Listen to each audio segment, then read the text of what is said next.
What's up, what's up, what's up? It's your man Chazzellis once again, and I'm gonna show you how to pursue a guy without looking desperate. Now, I already know, when I say pursue a guy, a lot of y'all are like, what? I ain't pursuing no guy. You must be crazy.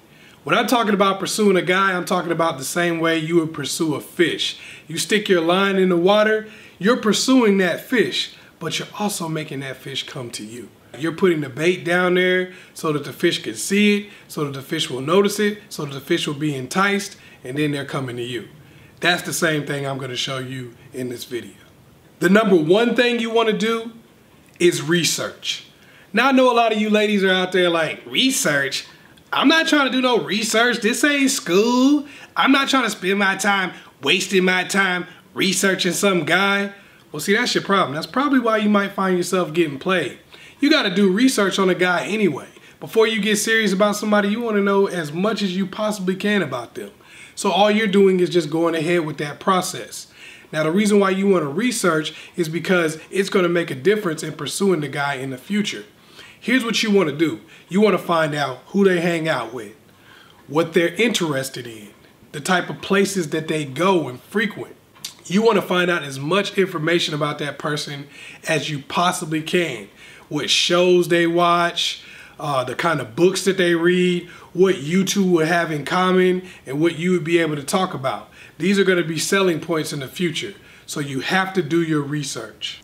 Number two, and this is very important, you have to set the stage. You want to pursue this guy while making him feel that he is simply noticing you in a natural way, while making him feel that you're just popping up. You're everywhere. He's sitting there thinking, oh my goodness, all of a sudden I'm noticing this person, and this person seems to have similar interests. This person seems to be talking about things that I'm interested in. So how do you set that stage? Okay, you already did your research. Now you take things that this person is interested in and you create topics of conversation. You create things that you can talk about that you're also interested in. Like, say you both like basketball and the finals is going on. Now all you got to do is start posting about the teams. You start talking about different things on Facebook, whatever, or if you're in an office together or school or whatever type of environment, you start talking about those things. You start bringing up those kind of conversations. Also, you want to start posting more pictures on social media if you guys are friends, if you guys are networking. You want to be in a situation where you're putting up pictures, you're putting up things that are showing your life and what you're doing that are actually drawing this person in. They don't know that they're specifically set up for them. They don't know that they're designed to get their attention, but what you're doing is you're putting that out there. That's the bait. You're putting that line in the water, and now they're seeing it. Other people are seeing it too, but you're tailoring it to them because you know them. You already know what they like because you did your research. You already know topics of conversation that they discuss because you already went online and kind of checked them out a little bit, saw the things that they were talking about. Now you're bringing those discussions to life.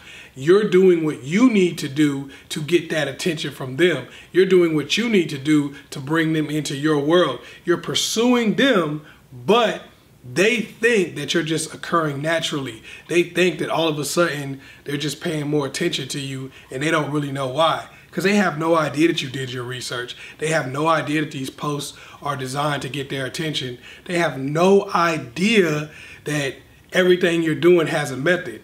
They just think it's occurring naturally. Number three, gain allies. What you want to do after you've done your research and you're setting the stage is gain allies in his circle. This is the thing. Most of the time when a person creates their circle, it's based on the things that they have interest in. It's based on things that them and the people that they're talking to have in common. So when you start setting the stage for them, it's also going to set the stage for some of their friends, some of the people that they confide in, some of the people that would influence their decisions, some of the people who would know where they're going to be, know exactly what they're going to be doing. You start building relationships with these friends so that it will have effect at a later date. You want to build some of these relationships. You want to gain some allies. Once these people start being cool with you, all of a sudden now you're starting to become a part of their friends group. You're starting to become a part of their close circle. And it doesn't seem like you're forcing it. It doesn't seem like it's about them. It doesn't seem like you're pursuing them because they really don't know. They don't know that you're doing that for that reason. How could they? They don't know that you're posting some of these things to draw them in and draw their allies in. How could they? They just think, oh, you like basketball? I like basketball. You like Star Wars? I like Star Wars. They have no idea. So when you start gaining these allies, now you're getting more information. Now you're getting more opportunity to be where they are. You're getting more opportunity to get into the conversations with them. This is helping you out so that you just seem like you're occurring naturally, and all of a sudden you just become an important part of their life without them even knowing why. Number 4, you did the work. You did the research. You already created a stage for yourself. You've already made allies. Now you gotta be there. Be there. What does that mean? That means you're gonna have to get out of the house and do a little bit of legwork. Okay, you know where they're gonna be because you already did your research. You know the places that they frequent because you have allies that are in their circle. Friends of theirs that you're cool with. You're not gonna look awkward when you're there because you know some people there. You already have people that you can talk to. And most likely, one of their friends is going to introduce you to them. Okay, if you already know them, one of their friends is going to push you guys together because they don't know that this was a plan from you. They have no idea that you've been thinking about this and deciding what you wanted to do, and you've been creating this stage, you've done this research. They don't know that. They think you just occurred naturally and you came along and all of a sudden you were there, and they're like, wow, this would be a perfect person for my friend. This would be somebody I could set my homeboy up with, or this could be somebody that'd be in our inner circle. They might not even be doing it in a set up relationship type of way, but just saying, hey, this is a friend of mine, this should be a friend of yours. Because that's generally what happens is when you're cool with somebody, you want other people that you're cool with to also be cool with them. It makes it easier so y'all can all hang out. So now you have his friends pushing you into a relationship, pushing you into a circle with this person. And they're thinking to themselves, wow, I know I've been seeing some of her posts on Facebook. Or wow, I know I've been seeing or overhearing some of the conversations that she's been having at the office. Or I've been seeing some of the things that she's been saying at social gatherings or at school or whatever. I've been seeing that. Wow, she seems real cool. She knows some people I know. I didn't even know that.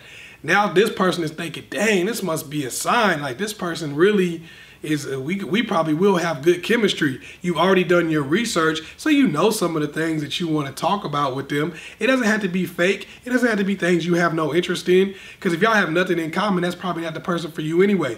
All you did was focus on the things that you like that they also like. So now when you're having the conversation, you're coming off as just having so much in common with them and the chemistry being so wonderful. They're like, dang, I don't know where this person been all my life. Now it's kind of flipped because you put that bait out there and they just took to it. You know, the hook is dead in the mouth, you know. So they looking for you, they checking for you now. So the whole situation actually kind of reverses. Number 5, and this could actually be the most important part of all. Once you've kind of reversed the situation and they're now really pursuing you more than you're pursuing them, you have to control the pace. Play it cool. You don't want to play it so cool that you make them feel like you're not interested, but you don't want to make it seem like you've actually set this whole situation up and you've been pursuing them all this time. When they call you, when they text you, things like that, you don't want to necessarily answer back right away, but you don't want to just take too long and make it seem like you're uninterested.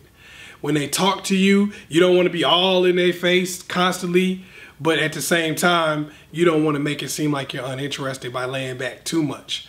What you want to do is just make it seem like they came to you, because that's what they think. You know you set this thing up. You know you pursued them. But you have to understand from their perspective, they think that it occurred naturally. They met you. The chemistry was off the chain. They were feeling you. And all of a sudden, they got to talk to you. They got to keep talking to you. So now you want to play it cool because you don't have to do anything else at this point. Don't get victory and then lose it. You know, my dad used to always say, man, you're the type of person that will snatch defeat from the jaws of victory. You know, like basically you already had it won and then you went on ahead and lost just because you did too much. So at this point, you want to control the pace, chill out, and just take your victory lap. Now, I know some of y'all are saying, this seems like a lot of work. Well, anytime you want to get what you want in life, you're going to have to put in some work. It's really not much work, actually. It doesn't take too much to do any of this stuff. But, you know, you're going to have to put in a little bit of work. And I know a lot of y'all also think, well, shouldn't everything just occur naturally? Is that how you go get a job? Man, shouldn't a job just come? Shouldn't it just occur naturally? Is that how you go get an education? Is that how you attack your fitness goals? Is that how you do anything else in life? Clearly not. Otherwise, you're not very successful. No, you go get the things you want. You set up a situation that makes it easier for you to succeed. And that's all you're doing here. You're letting this person see how great you are, all the things you actually bring to the table, and then they're wanting to pursue you. The reality is they probably would have done that on their own if they ever got a chance to, but the world is so big, there's so much going on that you often get lost in the shuffle. And this is actually a way to avoid that and allow you to really get an opportunity. Hopefully I was able to help you out. Once again, it's your man, Chaz Ellis. Make sure you like and subscribe and share this video with somebody else.